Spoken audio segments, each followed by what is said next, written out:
Hey everyone! We're continuing along with our Dominaria Set review, and today we'll be working on Through the Color Black. So, let's jump right into it. Once again, if you're listening to this for information, I would recommend watching the beginning of my video on White, where I explain a lot of the context I grade things on. But in general, I'm rating these mostly for limited, with the occasional focus on if I'm considering putting them into one of my EDH decks. First up, we have Blessing of Bells Unlock. It's a 1-mana instant that gives target creature +2/+1 until end of turn, and if it's legendary, it also gains lifelink until end of turn. I'm okay about this. It's an alright combat trick, but only giving 1 toughness is, I like my combat tricks to give more toughness than that. Because oftentimes 1 toughness can help you win fights, but also at the same time a lot of the times it won't be enough. And this will often, I feel, this stat boost will turn chumps into trades, but the lifelink is nice, but also at the same time way too situational. I think it's an okay combat trick. You'll run 1, maybe 2 if you need to, but I'm not big on it. Next up we have Cabal Paladin. It's a bear. It's a 2-mana 2/2. It's not great. All hell Bells Unlock, but not great. I'm not happy playing this in my decks, especially in this format where everything is actually pretty higher power level, in my opinion. Next up is Cabal Paladin. It is a 4-mana 4/2 that is, whenever you cast a historic spell, Cabal Paladin deals 2 damage to each opponent. So it is a knight, which is sometimes relevant for certain cards, and 4-mana 4/2s isn't really a card I'm looking to play, because just that 2 toughness is such a liability. And the casting a historical spell dealing 2 damage to each opponent is a nice boost. But as my 4-drop, I'm not huge on this card. It's decent, it's okay, but it isn't something I'm looking to play all the time.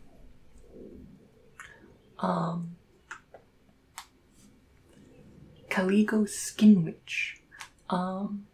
These are the people who, in the Caligo Forest is where Liliana went to find the Essus root to heal her brother, but actually it was the Skin Witches who burned the grove to the ground and caused her to not had to use necromancy to revive it. But Caligo Skinwitch is a 2-mana 1/3 with kicker for 4. So without looking at its kicker stuff, 2-mana 1/3 is not something you're really great on, but it's good enough that if the upside is there, I'm willing to look at it, and 6 mana total for a kicker cost isn't bad. And that one is, it is your battlefield. If it was kicked, each opponent discards 2 cards.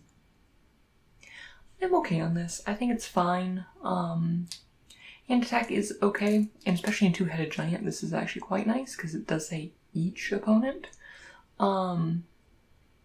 And it is technically 2-for-1, and it can also, when you're putting in our 6-drops, you're probably holding on to some of their better stuff at that point, and they haven't been able to necessarily play out their hand, but and you're getting a body out of it. It's not a great creature, and hand attack isn't that great and limited, but I feel the 2 of them together makes this playable. It's okay. Cast down 1 and a black for an instant, destroy target non-legendary creature. Okay, so this set does have a lot of legendaries, but this is a great card. It's just unconditional, it is conditional removal, but for most things, it is unconditional removal, and yeah, no, it's just the premium piece of black removal.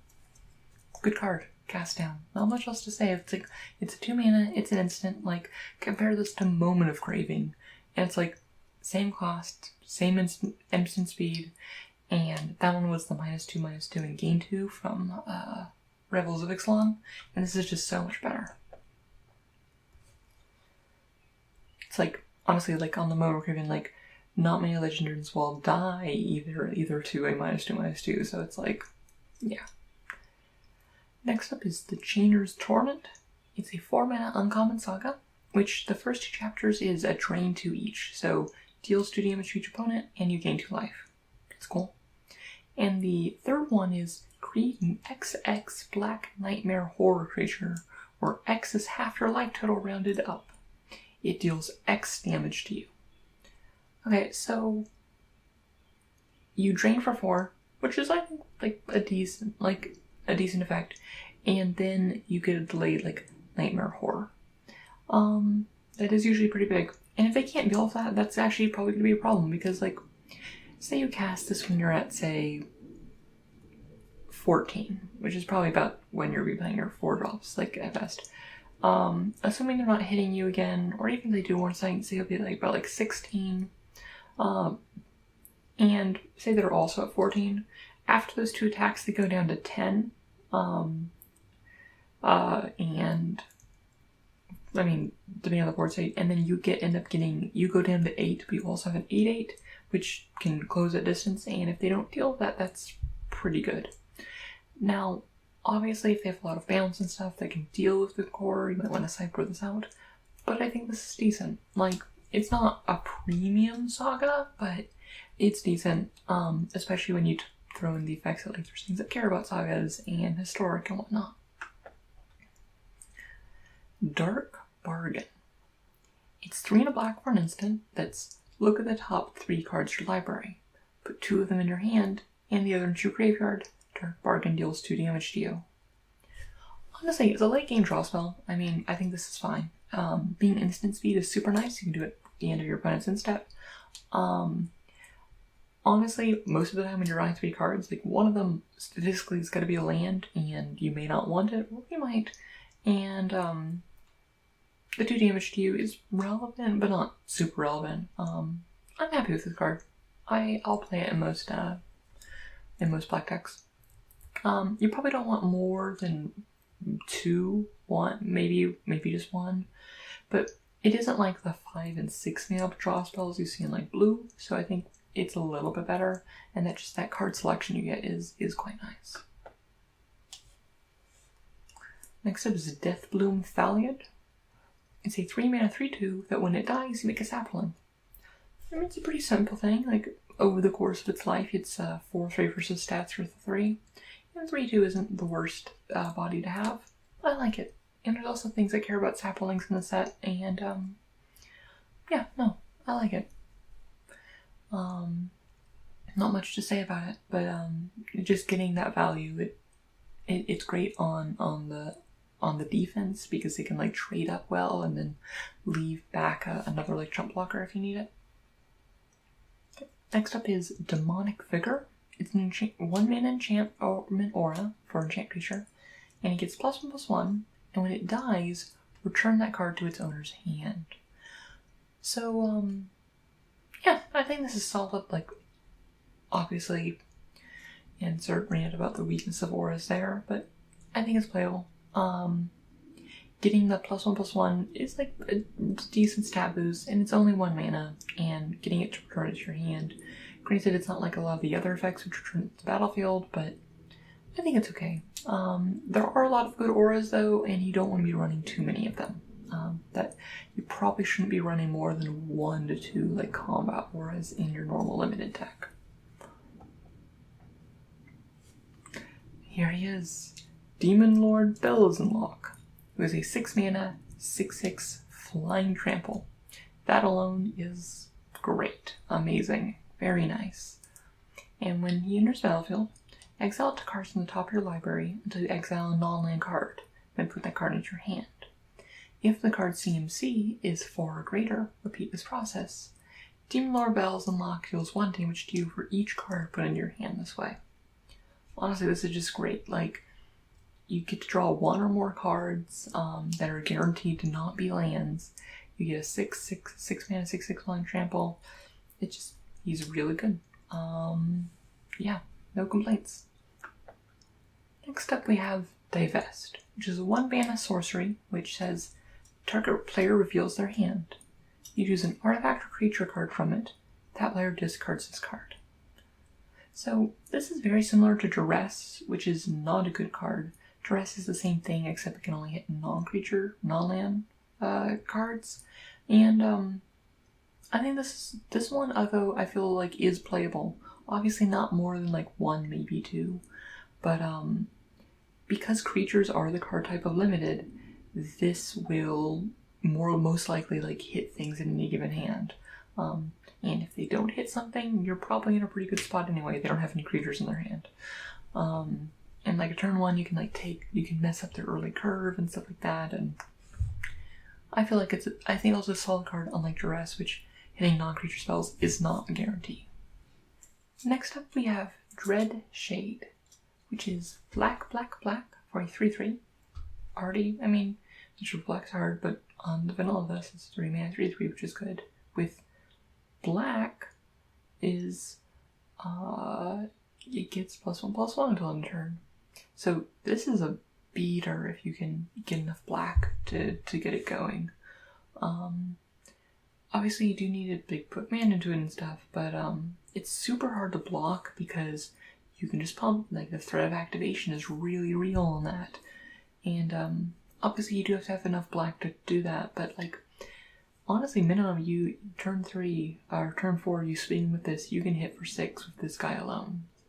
Assuming you don't, or technically 7 if you play another swamp. So if you have the black for it, this could be real solid. I don't think it's as good as like the blue one, which like gets the Jin, which just got it for a number of islands you can, like the power for the number of islands you can control, because like that doesn't require like a consistent mana investment every single turn. But I still think this is good. Next up is Drudge Sentinel. It is a 3 mana 2/1, not something that's great, but this has 3 tap Drudge Sentinel. It gains indestructible until the turn. So its stats aren't great, but it does block like a boss. And one thing to note is that the 3 mana to the make it indestructible is tapping it is not a cost. So you can still do it, like if you attack and they block, you can still make it indestructible. It will trade up for a fair few things, and while I don't think it's good, I don't think it's strictly unplayable either, just based on its stats. I'm not super happy to be playing it, but I think it's fine. The Elvis Rapport. It is a 5 mana artifact, enchantment saga, which is the first chapter is each opponent sacrifices a creature or planeswalker. That's solid. Then 2, each opponent discards a card. Okay, so, and then number 3 is put a creature or planeswalker card from your graveyard onto the battlefield under your control. I think this is real solid. Like, 5 mana reanimation is pretty much the status quo for what you're doing, and stapling on an edict effect and a little bit of hand attack, I think like, makes it solid. Obviously, it gets back if you're like playing against like someone who's going wide with tokens and things like that. You might want to sideboard it out, but I think it's a solid saga.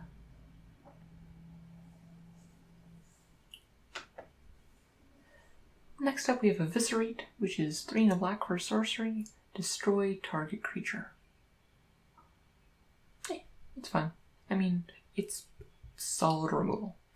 I say it's fine, but no, it's good. You want to take this highly. Like, it's unconditional removal. 4 mana is not expensive. Sorcery speed is unfortunate, but you can't have everything. And it's just a nice, clean, easy way to kill creatures. Next up is Feral Abomination. It is a 6 mana 5/5 with Death Touch. Even though it doesn't strictly pass the vanilla test, I actually do like this creature. It's kind of just like a beater in a 6-drop. Because like, if they have a bunch of small creatures, the problem with like these things is like they get double blocked and you might like kill 1, maybe 2 of their creatures. But unless you're blocking with 6 creatures, you get to kill every single one of them. And especially if you can like load this up with like some ores or something, it can definitely have some capabilities to just be really hard to get rid of, and I think will cause a lot of 2-for-1 or 3-for-1 blocks. Granted, it is a 6-drop, and you don't want to be running like more than 1 or 2 6-drops, so there's probably better 6-drops you can find, but this one you could do worse. Final Parting.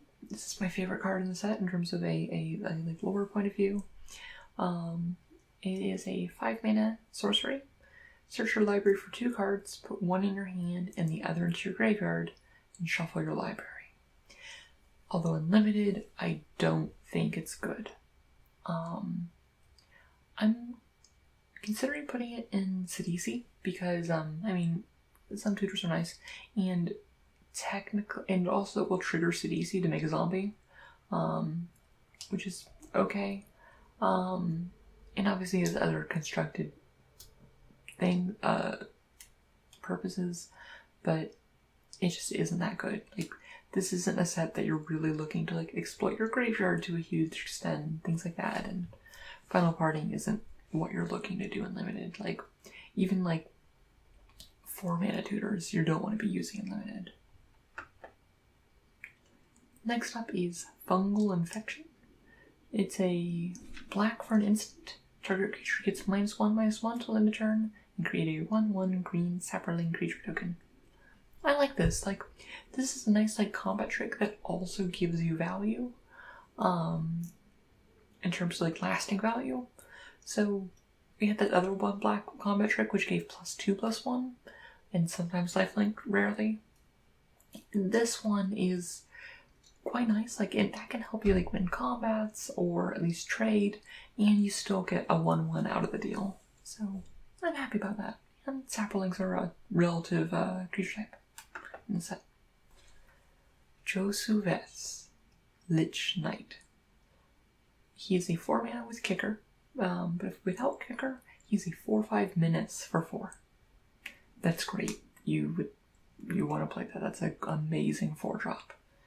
Kicker is 6, so 10 mana, so you're not usually going to make it to that point, but if you do, you get to create 8 2/2 zombie knight creature tokens with menace. So you get to like have a nice little army if you make it to 10 mana. But honestly, that's not really where the power of this card is. Like, sure, late game, like super late game, and you've been flooded the whole game, you can draw this and like probably win the game from there. But just as a 4-drop, a 4/5 menace is real good. Good job. The vest line does not disappoint. Kisara, Singular Pureblood. It was a 7-mana, 7/7 flying with whenever a creature an opponent controls is dealt damage, put a +1/+1 counter on Karazov's Singular Pureblood. You also can play 3 and a red to have it deal 2 damage to target creature. Okay, first off, 7 mana for a 4/4 flyer is not great, but it will grow unless they had to remove it. If you're playing red, this is an amazing like in-game payoff. Granted, 7 mana is a lot of mana, and it's hard to get there, but if you're able to untap with this thing and have red mana, you're gonna take over the game, because 2 damage is a fair amount of damage, and this thing keeps growing every time you activate that ability, in addition to just mowing down things. And yeah, no. Huge fan of Kisara. And if you're not playing red, I think you might, it's fringe playable. Like, if you have enough things like deal damage and stuff, or if you're like relying a lot of combat and such, maybe, but it isn't what you if you don't really have other top end, maybe, but you really want to be playing red for this. The Knight of Malice. This is the opposite version of the White Knight. This is 2 mana 2/2 with first strike, already like. Hexproof from white, which is okay. It's not all the way relevant, and it gets +1/+1 as long as any player controls a white permanent. I mean, it's functionally almost the same card as the other one. Although I guess maybe slightly worse because the black removal is usually a little bit better and like the hexproof doesn't help. But I'm very happy with this card, and I put almost as many as I can get into any deck. Well, I mean, obviously any black deck. Okay. Lich's Mastery. 3 black, black, black for a legendary enchantment with hexproof, which says you can't lose the game. Whenever you gain life, draw that many cards. Whenever you lose life, for each 1 life you lost, exile a permanent you control or a card from your hand or your graveyard. When Lich's Mastery leaves the game, you lose the game. So essentially it turns your you play this and your life total stops mattering, and it turns your hand, your graveyard, and your permanents into your life total, which I honestly don't know how good this is. I have the hunch in limited it could be quite good. But the thing is though, is you want to play this when you're as close to 0 life as possible. And that can be hard, because otherwise you're just losing a bunch of life. And the thing is that like the theoretical cap for this card is giving you 40 extra life, because that's how many cards you have in limited deck. And I don't see this. And you're also paying 6 mana on an enchantment which actually does not affect the board state when it comes down. And it's also triple black, which is hard to cast, and I'm not big on Lich's Mastery. I just don't think it's quite there to make it work. Like, I could be wrong, but yeah, I don't know. As for decks I'm thinking about putting this in, I'm gonna test it in Sidisi and see how it goes, because I mean, like, Sidisi mills to the deck and like goes it through there. And I feel like I'd also be interested in Abzan Life Gain for the line of whenever you gain life, draw that many cards. And then obviously in EDH and stuff, if you have a way of like sacrificing this or removing it, it becomes great, because like when you run out of cards in your graveyard or like permanents you want to get rid of or land cards to exile from your hand, you just choose, oh wait, no, when it leaves the battlefield you lose the game. Don't do that, don't exile that. Yeah. And then in EDH it also has the problem for anything that says destroy all permanents, that will cause you to lose the game immediately. So yeah, actually no, I think this card is not good in almost any situation. Not a fan of Lich's Mastery. Lingering Phantom. It is a 6 mana 5/4, which I'm not looking to play. Like, doesn't even have flying or anything. Like, it's a phantom. Why doesn't it fly? Whenever you cast a historic spell, you may pay black. If you do, return it from your graveyard to your hand. Sure, I get to recur this if I play other like historic spells, but it's not a great card, and like it's very rare that you'll be able to cast a historic spell and phantom in the same turn, because you're having to pay essentially 7 additional mana on top of your historic spell. So I'm not big on this. I don't think it's quite good enough to like make it worthwhile. It's just not. I'm not great on the Green Phantom. It's just not the stats I want my 6-drop to have. Next up is the Phyrexian Scriptures. It's 2 black for a Saga, which is the first one is put a +1/+1 counter on up to 1 target creature. That creature becomes an artifact in addition to its other types. 2. Destroy all non-artifact creatures. 3. Exile all cards from all opponents' graveyards. So this is kind of like, it's a delayed board wipe. Which, I like it. You get to essentially buff one of your creatures the first turn and protect it, and then wipe the rest of the board. Yeah, no, I like this. I think it's solid.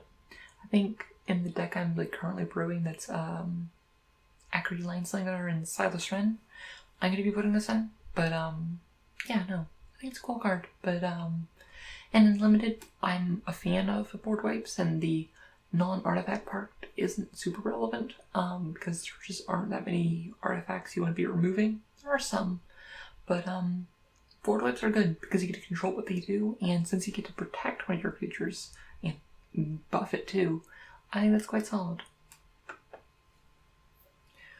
Rat Colony. It's 1 and a black for a rat. There's a 2/1 that gets +1/+woe for each other rat you control. And the deck can have any number of cards called Rat Colony. In limited, I don't think this is good.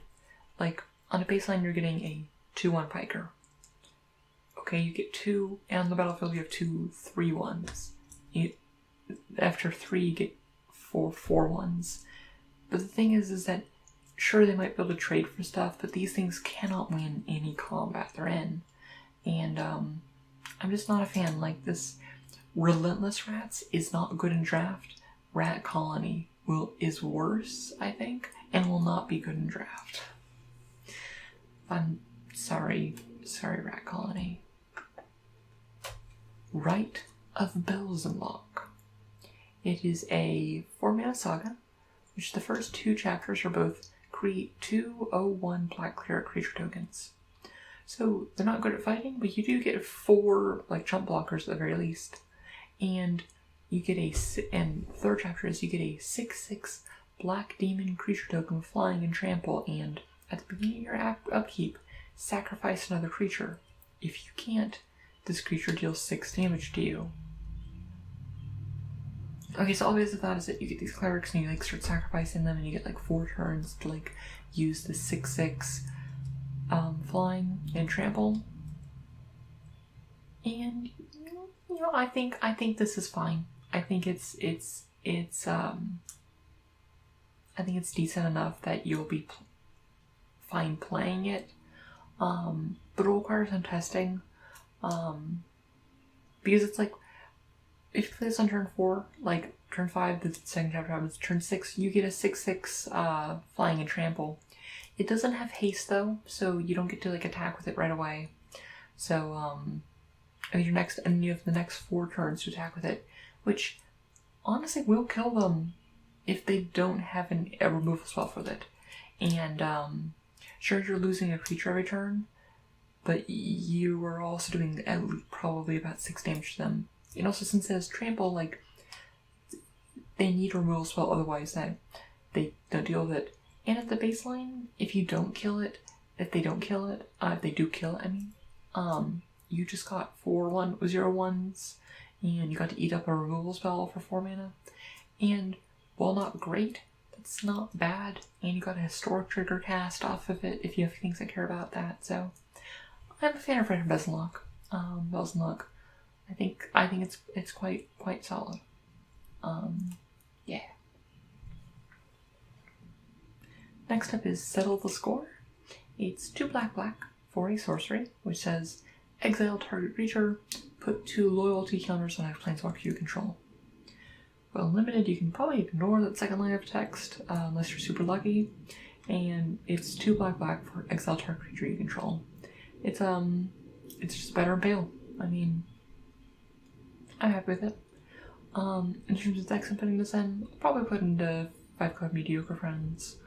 I don't really have any other decks that really want it. I don't have that many planeswalkers. Yeah, no. I mean, it's solid removal. Not much else to say. Solid removal, I say, for limited. For constructed, it's like, okay. If you can abuse the loyalty counter things, that's nice, but yeah. Next up is Soul Salvage. It's 2 and a black for a sorcery. Return up to 2 target creature cards from your graveyard to your hand. I'm fine with this. I'll run 1 in my decks. Stronghold Confessor. He is a one black for a 1/1 with menace, but also has kicker. Baseline, not good, but its kicker cost is 3, so it's 4 mana kicker, which isn't bad. And then if you pay 4 mana to cast it, it becomes a 3/3 with menace. Also not great. I'm not a fan of this card. Like, either mode is just bad. And like the additional like flexibility if you want to cast it either isn't great. You don't often need just like a 1 mana 1/1 menace. Like, that isn't a card you ever need. Next up is Thaliad Omnivore, which is a 4 mana for a 3/3 fungus. But with 1 sacrifice from the creature, Thaliad Omnivore gets +2/+2 until end turn. If a sapling was sacrificed this way, you gain 2 life. If it didn't have the mana cost, I would be much more into this card. But as is, I'm not huge on this card. Like, this is no Fallen Angel. And yeah, like, life gain off of Saprolings, which is usually the thing you want to sacrifice to this anyway, is fine, but I'm not huge on this. This is also one that I think I could be quite wrong about, and I'd be happy to admit it if I am later in the format, but I'm not big on Thaliad Omnivore. Next up is Stallion Soothsayer, which is a 4 mana 2/3, and you can pay 2 and sack a creature to draw a card. Again, we haven't seen any good token creators to like make this engine work well, so I'm just not a fan of this. This is no Skull Clamp. And also the stats on that 4 mana 2/3 is atrocious. Okay, but next up we got Torgar, Famine Incarnate, which is 8 mana 6 black for a 7/6. But as an additional cost to cast a spell, you may sacrifice any number of creatures, and it costs 2 less for each creature sacrificed this way. And when it enters battlefield, up to one player's target starting life total becomes half their starting life total, rounded down. So when it enters battlefield, it makes someone's life total 10. I feel this can be really good if you do have things that like make saplings or care about their death, like that one Thaliad that made a sapling on their death. And because like if you just sacrifice one thing, it becomes a 6 mana 7/6 that sets sets your opponent to 10 life. Or if you're behind and you're at like 4 life, they can bring you up to 10 life. So I'm happy with this card. And like getting to 8 mana is hard. And if you're able to like get 2 saplings down and like could put this out on like turn 4, like that's super spicy. Yeah. Next up we have Orogos, the Empty One, which is a 6 mana 4/3 flyer, which is stats I think are acceptable. But whenever he deals combat damage to a player, that player discards a card. If they can't, you draw a card. I'm real happy with this card. Like, I mean, it's a decent body with a flyer, and getting to like do hand attack, and obviously the problem with this, like hand attack cards unlimited, is that late game they just play out their hand when they know they're going to get a hand attack, and like, okay, you loot like so that you don't get value. But this one and it gives you value even if you don't. So I'm very happy with that. Next up is Vicious Offering, which is 1 black with kicker. The kicker is sacrifice a creature. Without kicker, it gives you something -2/-2. Hey, Moment of Craving is a great card, and if that spell was kicked, it gets -5/-5 instead. This is great removal. I think most of the time we'll just be using it as the -2/-2, but if you do have something problematic and you need to throw something away, I think that's fine. Having that option makes it just a super sweet removal spell. Black has great removal in this format. I mean, black normally has great removal, like that's kind of black sting, but yeah. I think this is the last one. But it's Whisper Blood Liturgist. It is a 4-mana 2/2, and you can tap it and sacrifice 2 creatures. Return target creature card from your graveyard to the battlefield. This one I think is interesting. I feel if you it can obviously sacrifice itself, and if you have like saplings and stuff, I feel it can work. But you do have to have like the payoffs. Like you have to be able to make enough tokens, and have things that you necessarily want to be reanimating, because you are losing cards on this. You are 2 for 1 in yourself, so you have to be hitting things that are good. So this is one that I'll also have to like, see how it goes, but it will be one I think will be considering in CDC. Oh. And now we have Windgrace Acolyte, which is a 5-mana 3/2 flyer, and when it enters the battlefield, you mill 3 and you gain 3 life. It's also a cat warrior, so that's sweet. I think it's okay. Like 5-mana 3/2 flying is okay, and gaining 3 life and milling 3 is fine, but I think it's just a solid filler creature. Nothing special, but I'm not unhappy playing it. How could I forget about Yargle? We have Yargle, Glutton of Erebor, who is a 5-mana 9/3 legendary vanilla creature. He's great. I mean, it's one of those things that just demands an answer. Like 5-mana 9/3. Like honestly, in all actuality, I think he's okay. Like he can be blocked very easily, but if not, like it kind of forces it demands a question every single turn, because 9 power is nothing to sneeze at, and if you get that like one thing that gives you +1/+1 and flying for 1 blue, Yargle's all good. Like honestly, if you have auras, Yargle becomes amazing. Yargle is the ideal aura target. So yeah. Next up we have Yawgmoth's Vile Offering. Okay, there's a lot more Y cards than I thought there was. Which is 5 mana for a legendary sorcery. Granted, legendary sorceries are hard to cast sometimes, and you get to put up to 1 target creature card or planeswalker from a graveyard on battlefield under your control, and destroy target creature or planeswalker.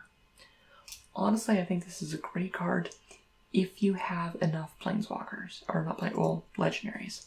Like, if you have like 2 legendaries, I think this is high enough upside that you might want to. And if you have 3, yeah, no, this is great. Like, reanimate 1, kill 1, amazing. And I think this will be going to CDC, because CDC is going to more for reanimator direction. And that is it for black. Well, let me know if you disagree with any of my decisions. Sorry for all the planes going overhead. It happens. And I will see you tomorrow for red. Alright. I'll talk to you all later. Alright. Bye-bye.